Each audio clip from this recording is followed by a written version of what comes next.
just in case you were wondering where you are in Women Leaders Walk the Talk, where we like to amplify the voice of women leaders. That's the entire reason that we're here, to be able to amplify the voice of women leaders, to move the needle further, to create more equitable space, to create empowerment, connection, and collaboration, and all the amazing things that we look for when we talk about women leaders and supporting that. So as you all come in, thank you so much for joining us. And looks like, yay, I made it. I see Gwendolyn in the chat. Gwendolyn says she made it. Thank you all for coming in.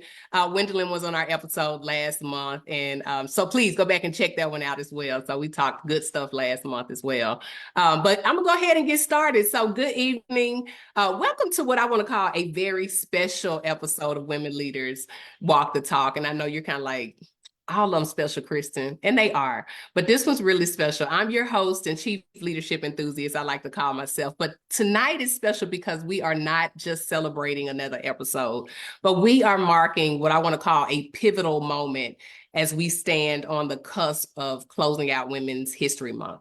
Yes, tomorrow is March 29th. I know, come on, hearts, that's what I'm talking about. Love in the air, always for the women. But tomorrow's March 29th, and it wraps up a month that's dedicated to highlighting the achievements, highlighting the struggles, and the indomitable spirit of women leaders throughout history. And what better way to honor this month than delving into the topics of women in leadership and the extraordinary power of embracing womanhood in these roles. So come on into the room. I see you all joining us. So glad you all here. I'm going to be checking into the comments as I can without distracting myself, because it doesn't take much for me. But I want to make sure I'm tapping in and talking with you all as well. In a world that thirsts for like genuine leadership and innovative solutions, the role of women at the helm has never been more crucial.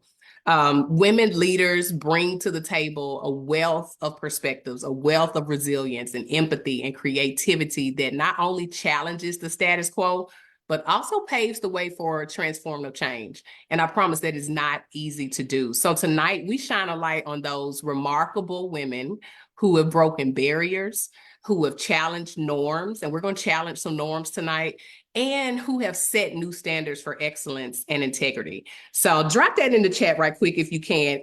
Excellence and integrity. If you are in the chat, drop excellence and integrity, as you're also telling us where you're from and how the day is going, because I want to make sure the chat is going good and you all are engaging with us.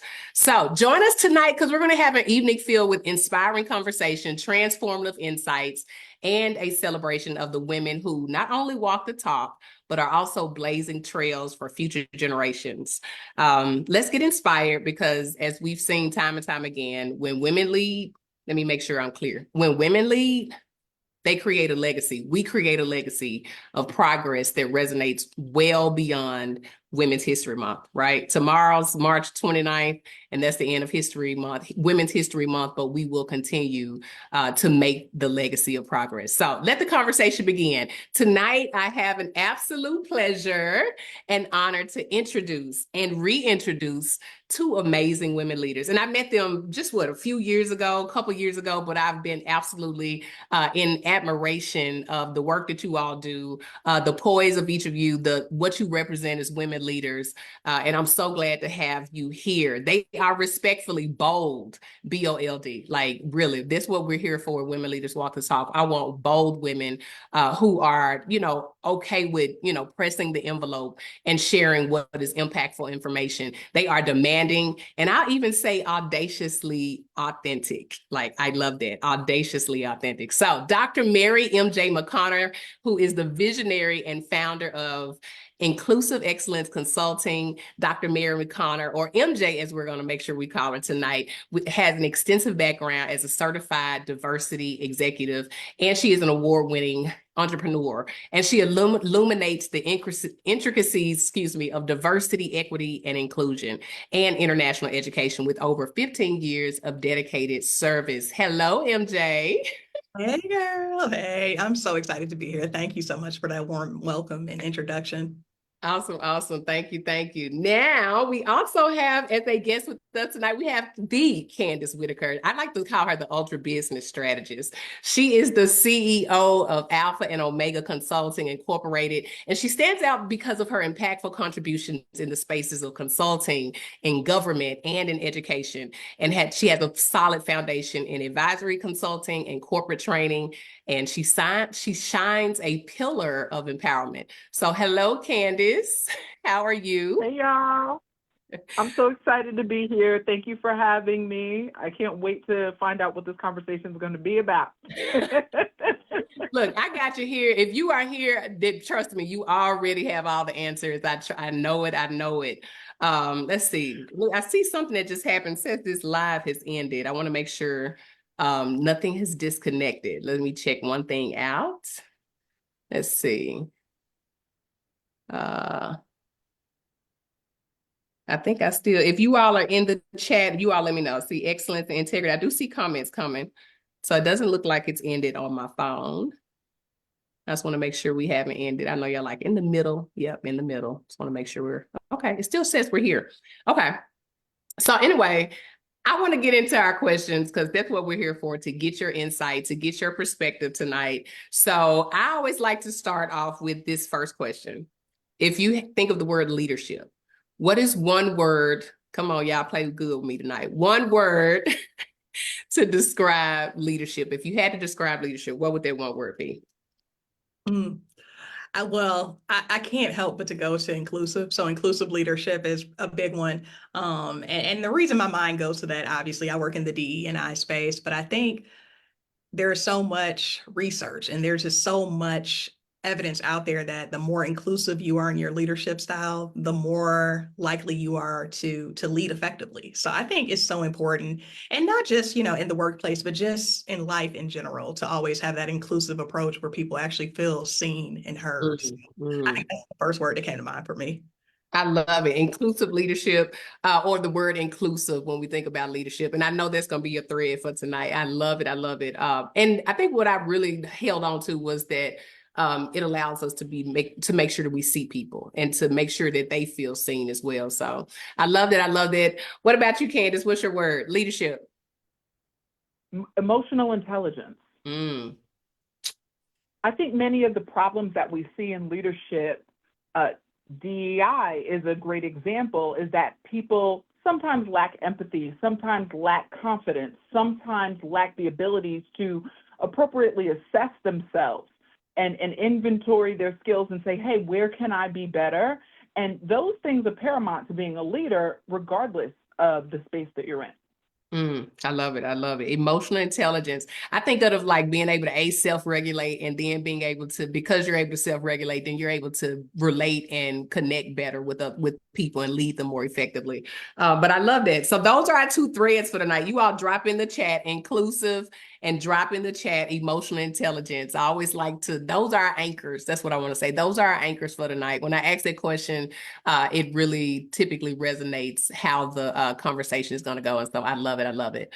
All right. So let's talk about reflecting on Women's History Month. I want to start off with celebrating other women leaders. That's why we're here, or part of why we're here tonight. So as we close out Women's History Month, share a historical female figure who has inspired your leadership journey and why. Ooh, so many. I know. How do we carve that out? How do we carve that out? But I'm like, I know I have one. I have a quick story, if you don't mind me. No, come on. When I was in college, I am an avid reader. And when I was in college, I started reading Maya Angelou's autobiography series. And I don't know if you've ever read them in your life. It starts with, I Know Why the Caged Bird Sings. Everybody knows that one. Mm-hmm. But there is like 4 other books that follow. And we know her, and most people know Maya Angelou as being a poet. And she was so much more. She was a social activist. She had time on Broadway. She was an entertainer. She was a hooker. For real. Y'all need to read them books. I thought you were being nice when you said entertainer. I was putting it all in the same bucket, but Oh Yeah, no, she was like a real entertainer yeah, too. I yeah. mean both, But right? absolutely, But absolutely. like, I mean, but like to go from whorehouse to writing a poem for the president's inauguration, to me, that defines resilience, Mm, right? And you know, there are some people who would like to use that information to tear her down, but I'm like, that is an amazing person. If you can take the scraps of being raised by a grandparent, right, and going through some trauma as a child, and being able to, you know, when you leave here, you're advising Oprah, yeah, Mhm. yeah. that ain't a bad run. No, no. Yeah. Absolutely. That's definitely, it doesn't matter how you start, right? It's how you finish and being able to be resilient in that process. Absolutely. I love that. I love that you chose Maya Angelou. I absolutely love that you chose her. Love her. Yeah, she's definitely, I think she resonates with a lot of us when we think about historical figures, women leaders, strong, strength, vulnerable at the same time, leader. Oh, I love it. I love it. All right, so we got Maya Angelou. You all go read the history up on Maya Angelou. Thank you for that, Candace. Give us some homework so that we can really understand the depth of these women that we look up to and that have paved the way for us. All right, what about you, Dr. MJ? What you got? You know what? I was sitting here racking my brain because I love history. I'm a history buff, y'all. I'm like, I love reading books, but you know what? I'm gonna say Ida B. Wells. So I'm originally from Detroit, Michigan. I think a lot of people know that. I represent Detroit all day, every day, but I live in Memphis now. And I didn't really learn about Ida B. Wells' life and just how impactful her writings were and how much she brought to the forefront of what was happening during that time. And I mean, so much so that they ran her out of here, right? The Klan literally said, if you're not out here, we don't get her. And what it reminds me of, because we're still seeing it today. We see book bans, we see different forms of, trying to silence women show up all the time. But when I think about her, I think of no matter how much folks try to silence you, Mm-hmm. you still have the ability to use your voice. Like it doesn't matter who's trying to do it. And like what you have to say has power and it has meaning and it has purpose. So I think the more I got to learn about her, because I think about it all the time, especially now. We talked about DEI and they're trying to silence the work and silence and I mean not just that, but like women, period. We see it all the time where there's this this movement to try to silence women constantly or try to downplay our experiences. It's Mm-hmm. like, you Mm-hmm. can't downplay us. Like we are here, we are living in our truth, and we're going to share our story. So, yeah, I think Ida B. Wells is going to be the one for me tonight. I love her. I love it. Please go read your history on Ida B. Wells. Like y'all been in my history bag. Those are two of my favorite. Ida B. Wells for even more personal reasons. She actually, when she ran the free speech here, she was working co-owner with my grand uncle. I hope I said that great grand uncle. I think I said that correctly. So she's always absolutely on top of my list as far as woman leader, being able to use your voice regardless of the resistance that's coming your way, because that's what's going to happen every day, just in life in general. But you add woman, you add other layers and complexities to it. You definitely have to be willing to fight through that. So awesome. We got two people, Ida B. Wells, and I'm gonna throw mine in. Mine is Shirley Chisholm, y'all. I love Shirley. And Okay. not because the movie just came out the other day. Literally, if you've been following me for a while, at least the past 5 years, I have been quoting Shirley Chisholm every chance I get. She is the epitome of going against the grain, being okay with being the only one on the ledge and creating change for others, being okay to perceivably fail, right? And really be winning in the end. Like you and I all sit on this platform because of a Shirley, because of a Ada, because of a Maya Angelou. So anyway, that was dope. I got chills, like those three women, all three dope ladies. So we also came on here. We wanted to make sure we were celebrating Women's History Month. So thank y'all for you all's history figures. And I'm gonna ask you all in the chat, you all throw who your historical woman figure is, who has inspired you in your journey of leadership. And even if you're one of our allies, even if you're not a woman leader on this call, if you're one of our allies, drop in the chat a historical woman figure who has supported you in your leadership journey. So let's talk about the power of womanhood, because that is also what I wanted to make sure we came and talked about and celebrated. So how has embracing your identity as a woman influenced your approach to leadership and decision making in professional settings? Mm. I'll start that question off if that's okay. I would say early in my career, I actually remember I used to try to mimic a certain style of leadership, right? So I would see, certain men in leadership roles exhibit certain behaviors.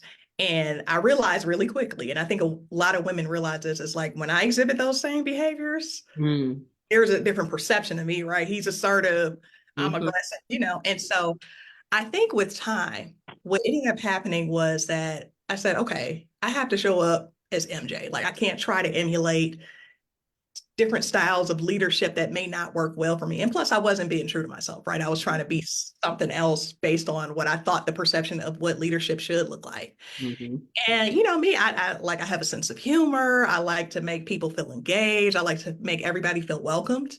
And I didn't shy away from that. I was like, I'm going to really lean into what makes me a strong leader. And that has helped me throughout my career so much so that, I moved all the way up to a C-suite position, eventually became an entrepreneur, and the whole nine. So I would say for anybody who really wants to really hone in on who they are, I think it's important for you to really assess, like, okay, who am I and what makes me a great leader, as opposed to trying to be something that maybe society tells you, like, you have to be this kind of leader.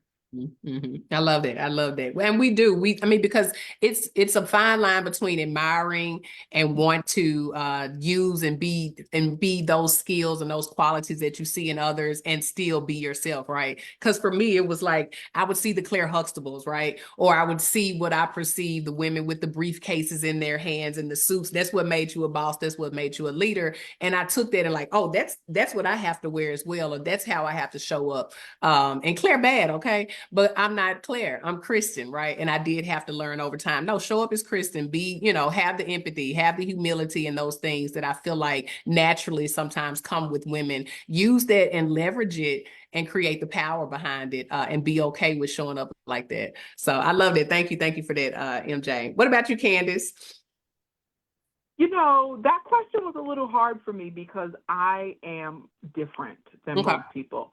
I like to describe myself as a corporate renegade, meaning that I've been successful, but on my own terms. I've not been that person who aspired to climb the corporate ladder per se, but I understand how to do it and I've done it, but that was never my goal. And so I'm answering your question from how I thought about it, right? Yeah.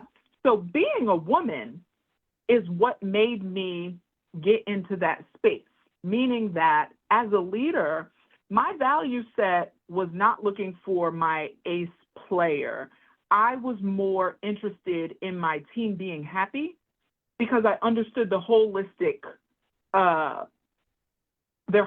life. And if they were happy in themselves working here on this team, they'd be a better worker for me. And so my focus was not on the top 10%, which most organizations focus on. My focus as a leader was, and will always be on the whole rest of us. Where, look, we just here to get our check mainly. Is that still on Friday?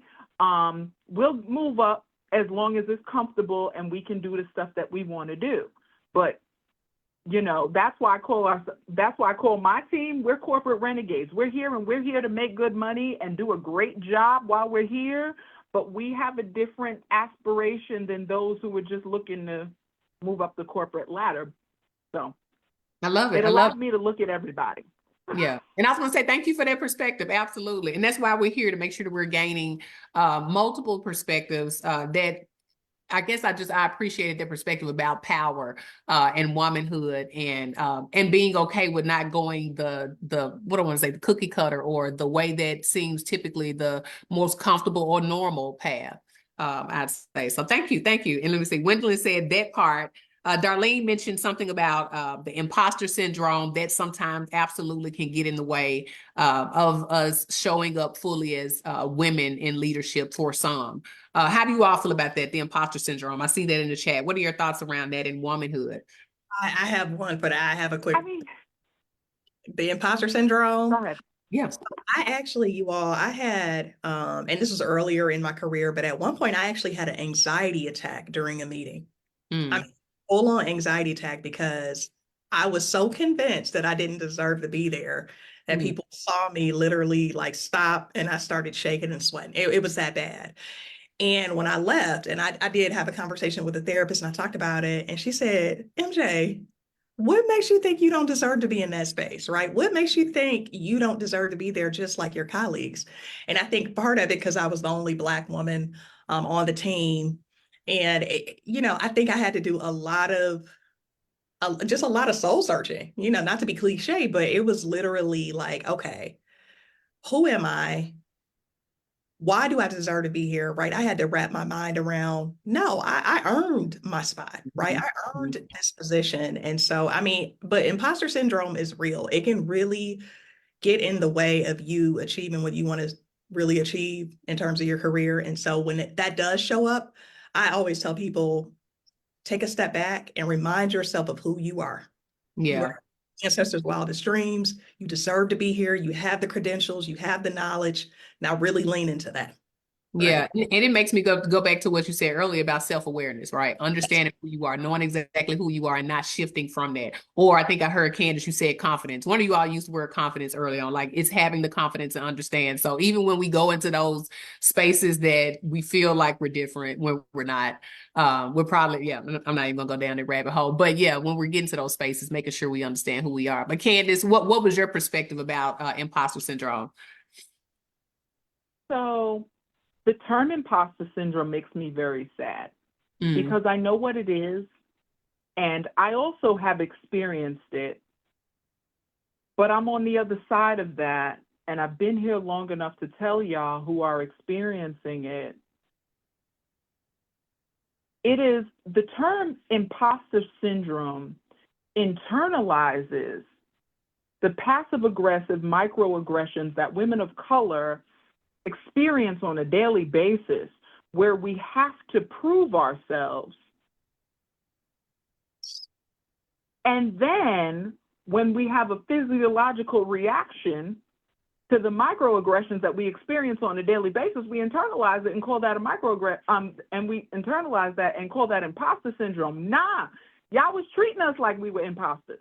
So that is a logical response to the treatment that we've received. I don't want to internalize that.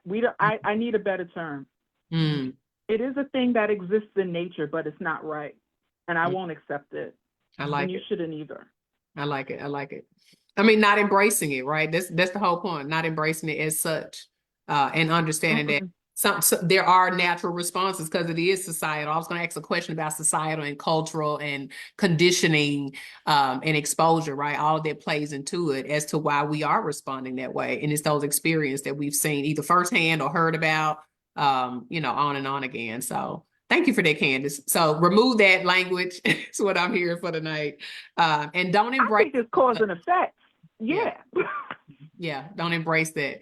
What about breaking the glass ceiling? What advice would you give a young woman or just a woman in general aspiring to break through the glass ceiling and achieve leadership roles in traditionally male-dominated sectors? Ooh, come on, talking to a Black woman that works in IT. Come on, Kandice, what you got? You are talking to a Black woman that works in IT and has for 20 years. And I would say to 25-year-old Kandice, and this is stuff we talk about on my podcast all the time. The idea of being resilient is what will get you through breaking through those glass ceilings. However, I wish someone would have told 25-year-old Kandice, who was all excited and had an MBA and was ready to be my ancestors' wildest dreams, that the problem with breaking down barriers is that you run the risk of being destroyed by the barrier you have broken down. And so I will say to you, weigh the cost. It's good. That's real. That's real. That's honest. You have to. I mean, I'm not saying don't do it, but I'm saying, is it worth the collateral damage to you? You might just take your ball and go somewhere else where you are liked, loved, and appreciated. Yeah. And then we ain't on Martin Luther King, y'all. Right. For real.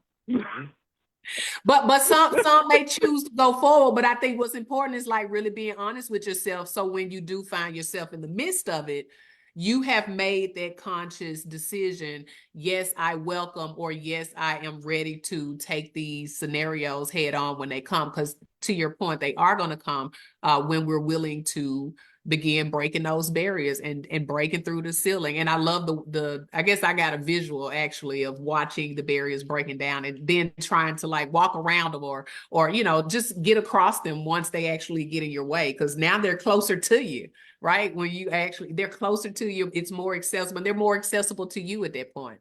So it does come with back to self-awareness of knowing exactly, are you ready to do this? You don't know if you don't know who you are. You don't understand your convictions and all of that. So I love it. I love it. I love it. What about you, MJ? I'm sorry, because I go on and on. Candice is absolutely right. You are so right, sis. And I've seen it time and time again. I've experienced it where you get to that point and you're like, oh, this is not what I thought it was going to be at all. But I'll say to the folks who do get to that point and they do find that, actually, I really want to remain in this role, it is so critical to have folks who understand your journey in your corner. Um, Mm.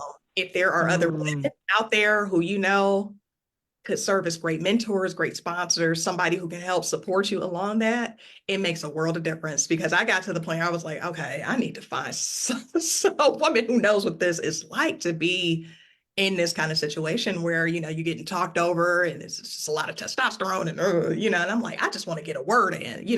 But I would say definitely try to find a good support network, because it makes a world of difference when you're working with someone or being mentored by somebody who knows how to navigate that landscape, because it can be rough. It can be rough, but it helps having a tribe. Yeah, and I was going to say village, but throw in the chat tribe. You have to have your tribe, and they don't have to look like you, right? You want to make sure you're getting resources to the quality of what you need, right? Curating exactly your recipe, and that doesn't mean that I'm going to look for a bunch of Christians, because a bunch of Christians at my level, I need people that's above me. I need those resources. I need that insight, which also covers, mentoring and finding people who advocate for you as well, right? So what about advocating for others? Like, and I kind of feel like we touched on it, but what does it look like when we talk about empowering or, leveraging the power of womanhood? How do you position yourself to be able to advocate for others? Yeah. I think for me, I kind of like being on this side of it now where young women are like, oh, hey, Dr. MJ, can we go out to coffee or lunch? And I'm like, oh, I'm on this side of it now. People are asking me for advice.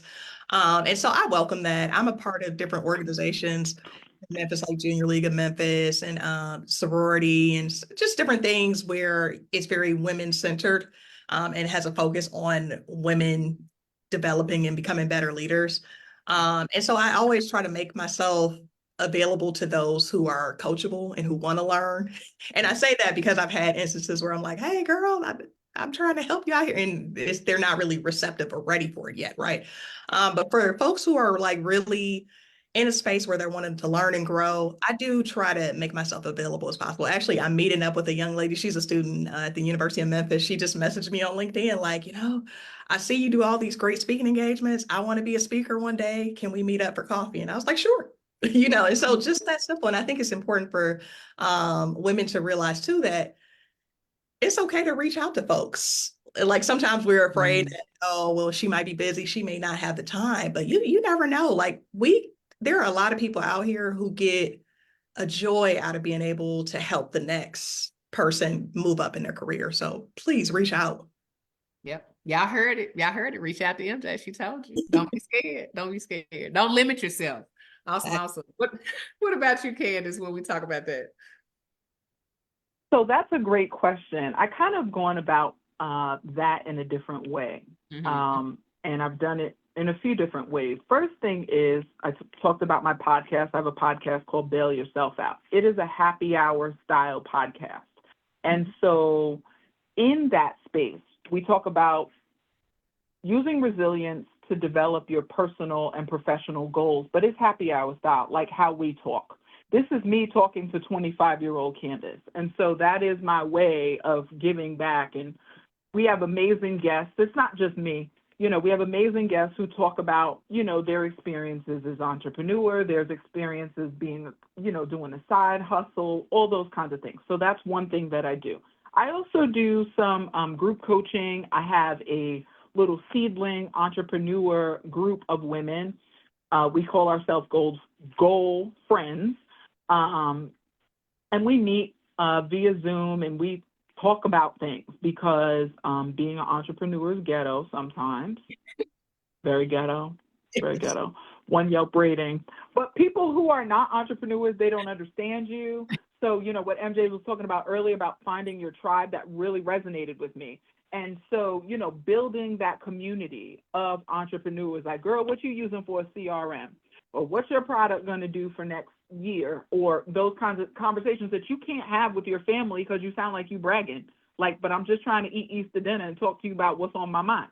But y'all know what I'm talking about. Absolutely. No, absolutely. I can't talk about a Yeah. CRM. What's a CRM? That's the conversation, right? What is that? What are you talking about? Why are you talking about that? Exactly. Yeah. Uh-huh. Exactly. But I do some speaking, but I'm not a speaker. The podcast is my speaking thing. And every once in a while people will come up to me and ask me questions. But yeah, for the most part, it is the podcast, coaching, and then the Women's Consortium. And also, if there are any women entrepreneurs that are interested in joining us on the Zoom, we are open. We just have one rule: be nice to everybody. Otherwise, we're not inviting you back. Okay, great. We don't want rejected invites, not at all. Y'all heard it first. Get with Kandice on it. So we talked about highlights, like y'all have really demonstrated the strengths in your navigating leadership, but it doesn't always look like that, right? Like sometimes we fail, sometimes we trip over our own feet, and sometimes we are our barrier to us being able to break a ceiling. So what are some of the challenges or opportunities? And I guess, can you discuss like specific challenges you faced as a woman in a leadership position and how you turned it into an opportunity for growth or change within your organization? Even Yeah, if you created the challenge. yeah. I think for me, one of the biggest things that I had to overcome is I was so used to doing a lot of stuff on my own. I struggled with this idea of delegating or having to rely on somebody else. Even, I was that student whenever we had to do a group assignment in class, I was like, oh, man, come on, can we do this by ourselves? Because, usually it's like one or two people who are pulling the weight and the rest are kind of hanging out, right? So I kind of always had this very independent go-getter mentality. And sometimes I got in my own way by being a little too independent and too isolated. And I had a coworker, and we're still friends actually. And he said, MJ, I got your back, right? Like I can help you out on this project. You don't have to try to do it all alone. And so I think once I realized that and I really figured out, okay, who's in my corner? Who do I support? How can we work together cohesively? It made a world of difference because I was on the verge of burnout actually because of that. And if you don't catch it, sometimes you'll look up and be like, well, how did I get to this point? Well, sis, you're trying to do everything. Like it's okay to like take some stuff off your plate. And so that was a valuable life lesson I had to learn. Love it, love it, love it. Yeah, delegating. I'm getting better. Now that I'm an entrepreneur, I'm getting better because I really feel I can't do everything as much as I feel like I want to, and sometimes I have to. What I can like get out and outsource, let me do it. Let me please do it, because and I learned how to trust other people, which makes me stronger. So, love it, love it. What about you, Kandice? Well, what MJ said definitely resonated with me. But another area that I struggled with, it's a blessing and a curse, that I have this mind where I see potential in everything. I come into a situation and I see my team for what they can be. And I always approach things in that way, which is amazing when you're an entrepreneur and you run the show and you can say what happens. However, when you are in a corporation, one thing that I learned in grad school that I should have really paid more close attention to was the culture is the hardest thing to change in any organization. Yeah. So more than once, I've gone into a very toxic culture, know full well that I went into it, but I was like, but they could be.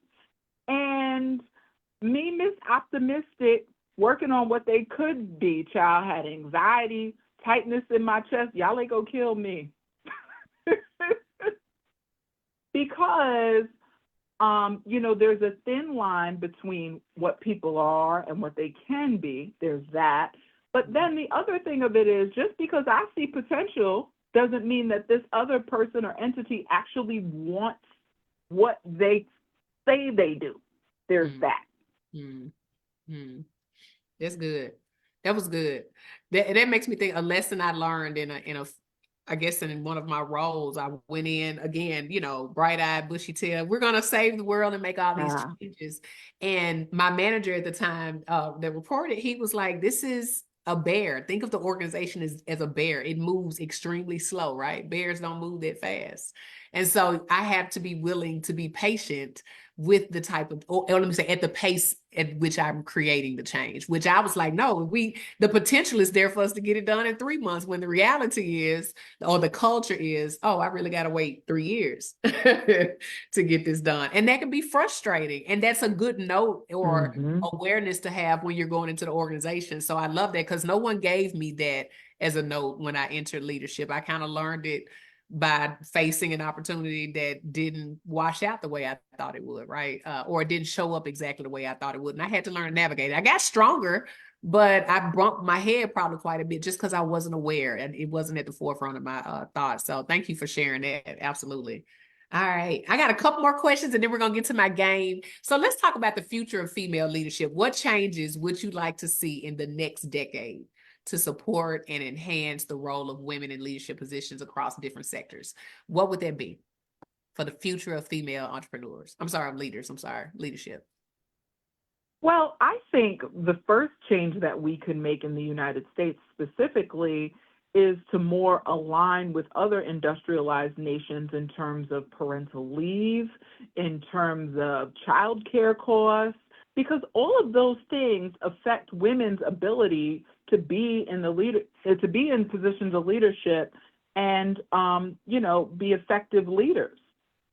How many women have had to take a step back and take a year or 2 years or months off because they had a baby, and then when they come back, it's like they're starting from ground zero. As a society, we are paying for these punitive things that we have accepted as societal norms that just aren't right. In addition to the child care, we need to do something related to elder care for the same reason. Yeah, that's so good. I was just talking about senior attention or addressing the senior population the other day. That was so good. Like, we do need to invest more of that, because it's like when you get over a certain age, it's almost like you're at the wayside. And I think, like, dealing with my elder parents now, I really get to see it. I'm like, they said what to you on the phone, or you went to the bank and this is the result, and now I've got to, and it has a lot to do with the way we care for elders, and there's definitely not enough programming around the support or benefits or anything like that. What about you, MJ? I'm sorry, it looks like you're about to say something. Yeah, I was just gonna kind of follow up to what Kandice said, because the first thing that popped in my head was, well, they need to pay us, right? Because I find it baffling that we still have such a large wage gap, especially for women of color in particular. We come around to these certain days every year of, today is International Women's Day, today is this day, right? And equal pay day. And usually that equal pay day is on the day of how long it takes for person to make as much as their white male counterparts. And it's like, it's just mind-boggling that we have that pervasive issue. And it's been that way for years in our society, but we deserve to be compensated for our work, period. And I don't even think that should be a thing. It shouldn't be, right? And I think we can all agree to that. Like, why is the wage gap so significant when it comes to gender? Yeah, and they talk about it's closing, but the point is there's still a huge disparity there. Still a huge disparity. Still a disparity in being able to. But I think part of that. Oh, I'm sorry. No, go ahead. I totally agree with what you're saying, but I think there's two things that go along with that. Okay. New York right now is the only state in the union, shout out to my home state of New York, that doesn't allow employers to ask how much you've gotten paid in a previous position. Because first of all, that ain't none of your business. How much you gonna pay me? What's your budget? There's that. But then also going back to MJ's comment a while ago related to imposter syndrome, so many women of color deal with that, I myself included, that we don't know how to negotiate and to advocate for ourselves appropriately. At this stage in the game, when I ain't even gonna hold you. I might be a little ghetto. I start out with money. Right. What is the range for the position? Because I need to know if we're going to even entertain 12 conversations with you. Yeah, I think that's fair. I mean, I think that's extremely fair. I think that's extremely fair. And it probably more appreciated that you can get to the chase like that, right? Get to right to the bottom line. Let's talk about what's really going to be a make or break, right? If that's one of your make or breaks, then why are we not having a conversation? Yeah, absolutely. Why are we not having But you can drive that. And I don't think many women know that. Like, I bring it up. Mm-hmm. What's your budget? When they ask me what I want, what's your budget? Mm-hmm. I think we need a class on that. Mm-hmm. And I think actually in my conference, I had a speaker on, we were talking about, how to advocate, how to negotiate when you go into, these conversations with businesses that want to hire you. How do you approach that? How do you make sure that you're a good steward of your own financial presence and financial lifestyle? Like, we get to control more than we give more power to the employers sometimes than we actually have to. So I appreciate that. I appreciate that. So what about the legacy of leadership? What is one legacy you wish to leave behind as a leader, particularly as a woman in your industry? What is one legacy you wish to leave? I think for me, the sense of community is really important, but kindness. Those two things are super important to me, because at the end of the day, people will forget my name. But if I leave a community Mm-hmm. that has certain characteristics associated with it, they may never know my name, but they'll have something. Yeah, yeah. I like that. You talked about being nice earlier, and now, being kind, absolutely. And that is not easy to come by. It's as much as it should be, it's not. So I love that. That's an amazing legacy to want to leave. What about you, MJ? What is your one legacy in your industry you want to leave? yeah, you know what? My industry is very advocacy driven in a lot of ways, right? So we do a lot of advocacy related work, not necessarily within organizations per se, but sometimes you see it show up in organizations. But a lot of people outside of the DEI world, or I'm sorry, a lot of DEI practitioners, when they're outside of the workplace, they do a lot of advocacy related work. And so that's just been something that's always been a big part of my identity. And what I'm hoping is that I can teach people how to advocate for themselves, where they're actually affecting change and where they're actually getting results, right? Because sometimes it's easy for us to, we go in the corner with the picket signs and we're like, we want change now, we want this, right? Whereas it's like, okay, well, let's talk about it a little bit more. Who are the lawmakers, right? Who are we voting into these positions? Are you able to reach out to a councilwoman or a councilman in your district, right? And like really teaching people how to truly be strategic and how they advocate for themselves and their community. So I think that that's one thing that I've just been leaning into more and more, because I think when you have people who know how to advocate for themselves, they're always going to be in a position where they can win. Yeah. Yeah, that's true. That's true. I love it. Advocacy. I love it. Sense of community. That's what I heard for our legacies of leadership on this call. And drop that in the chat. Advocacy and community. Those are two amazing legacies to leave. So what about the soundtrack? Let's talk about, I'm from Memphis, or we're in Memphis. I know MJ is here with me, but I'm in Memphis, so I love some good music. And so let's talk about soundtracks. If your leadership journey had a soundtrack, which song would be the theme and why? Oh, I think I got one. Okay. Jill Scott Golden. Living my life. Come on, look. I had to do it. It's like, you know what? Life can throw you some curveballs, but when you wake up every day with a sense of purpose, it's gonna, you got to live it like it's golden. I love the golden. I love it. That's a great song. That's a great song. Ooh, Kandice, what you got? You look like you stuck. We over here. I got a mixtape. I had 2 songs, just like my iPad. We Christian, we ratchet too. We both. Two things can be true. We both.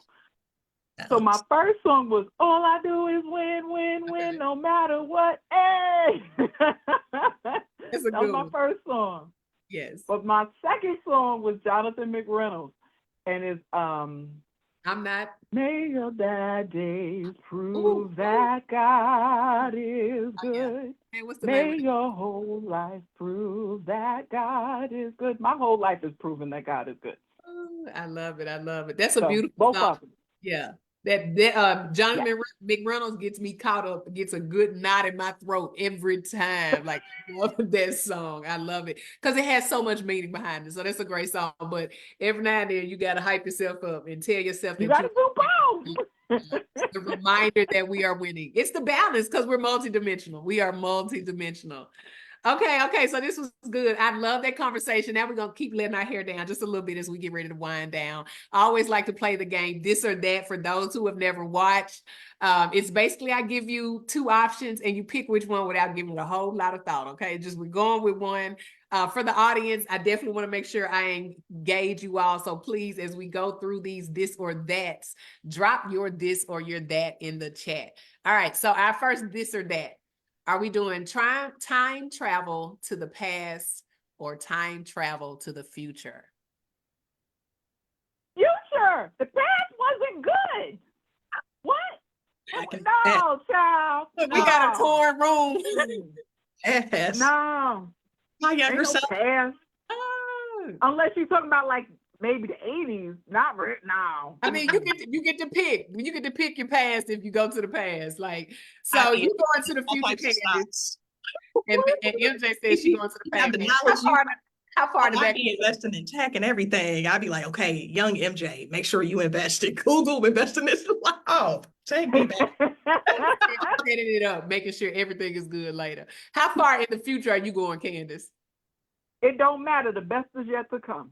Okay. Ooh, I love it. I love it. I love it. I love it. That was good. That was good. All right. Mind reading or shape shifting. If you could have one superpower, would you choose to read people's thoughts or change your form at will? Mind reading. Yeah, Yeah. I think I'm going with that too because it's like you can get a lot of good information out of folks. Like they'll tell you one thing and then they're thinking something else. Like, but what are you really thinking? Yeah. And then you may not have to go to the past. You can get with those really smart people, these great inventions, and go ahead and put your stock in there because you know it's about to happen in 2 years. Exactly. I love it. Okay. So dinner with a historical figure or a fictional character.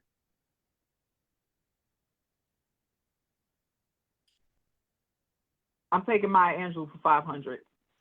Definitely. We sitting down with Maya. Candace is at the table with Maya. Who you sitting down with, MJ? Yeah, Or a definitely. historical figure or a fictional character? You know what? I think I'm gonna go with historical figure too, and probably Ida B. Wells, or I can think of a whole bunch of folks, but just people who've really lived certain things. I think is a lot of value in that, and just hearing their perspective directly from them.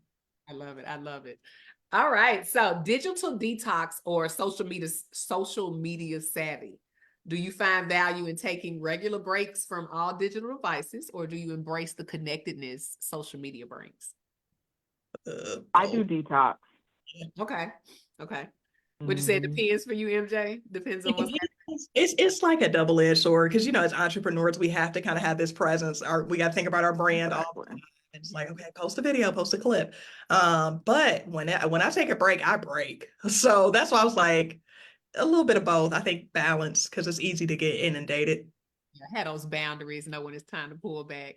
All right, fitness class or solo workout? Depends on what the class is. Okay.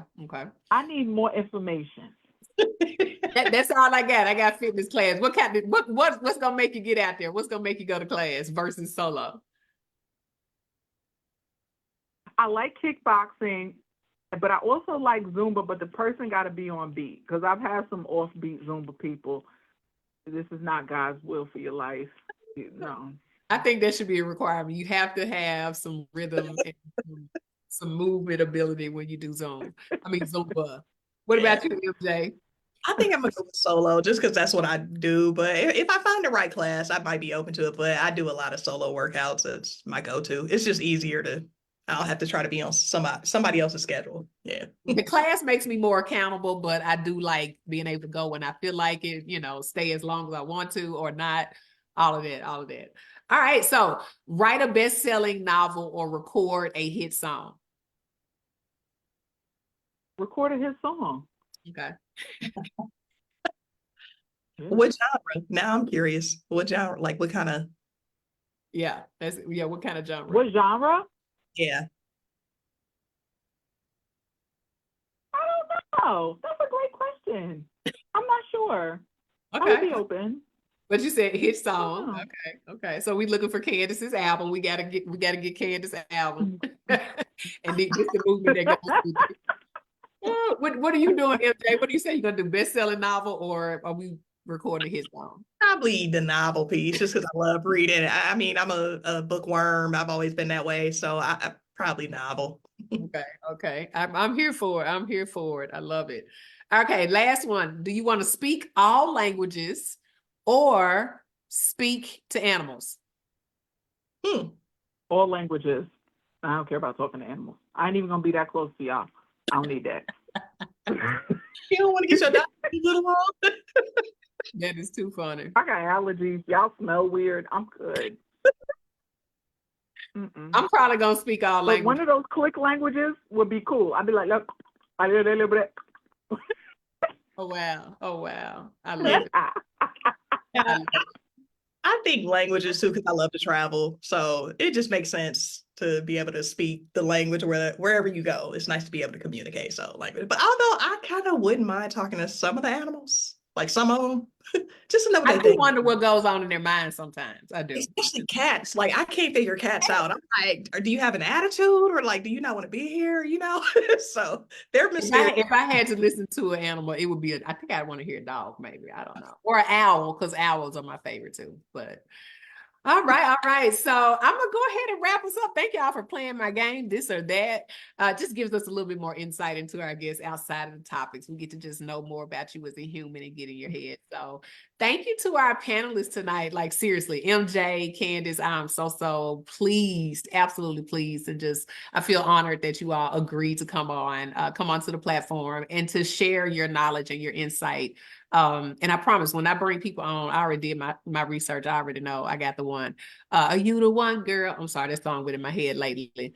But y'all are the one I knew to bring you all on so we can have that conversation. So, but I want to make sure that we can continue to support. Like this, what's important to me. You all came on to support me, but now we must support you beyond today, so we can continue celebrating you all even beyond Women's History Month. So tell us how we can connect with you. How can we follow you? What initiatives do you have? Where do you want our attention when it comes to MJ and Kandice?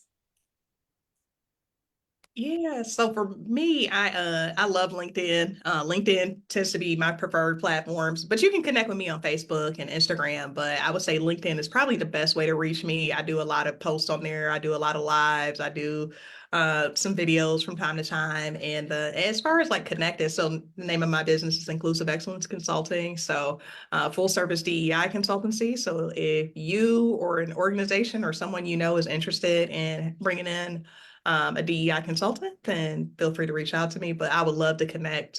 Like I said, LinkedIn is my go-to. That is the go-to. So you all, I'm putting it in the chat right now. Connect with MJ.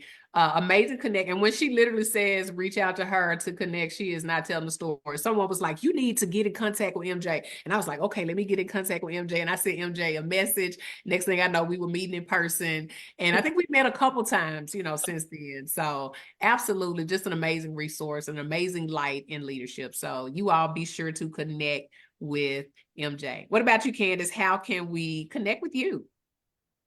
I'm on all socials for the most part. I am Kandice Whitaker. The name of my company is Alpha and Omega Consulting. We do training. We develop training, instructional design, computer-based training, event planning, conferences, that sort of thing. That is what we do. And then my podcast is called Bail Yourself Out, and it is on all platforms. We are in season 2.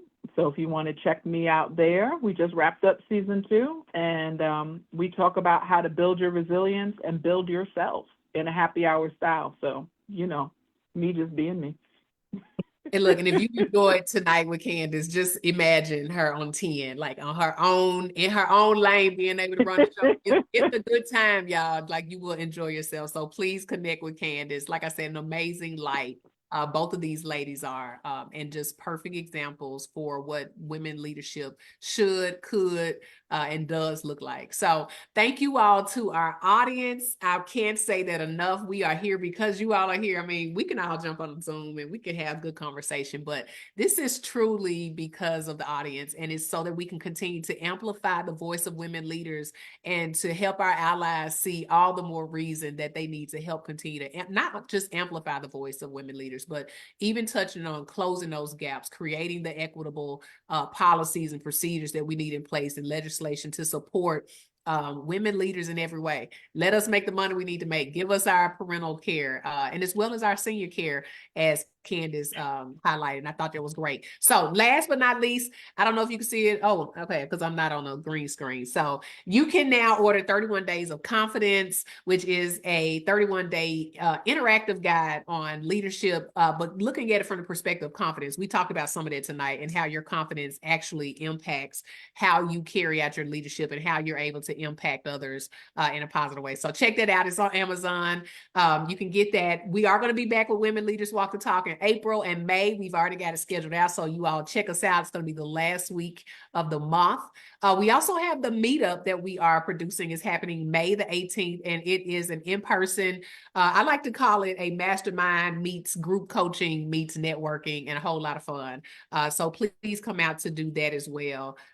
Check us out. Visit our website at www.thegreateryouleadership.com, and you can learn all things Women Leaders Walk the Talk and more. And of course, share this community. If you're not already a part of the community, join the community. We're always just dropping information inside that is motivating, that's empowering. There's connection that's happening, and we want to see the group continue to grow and be impacted by your leadership as well. So feel free to join and share the community with everyone.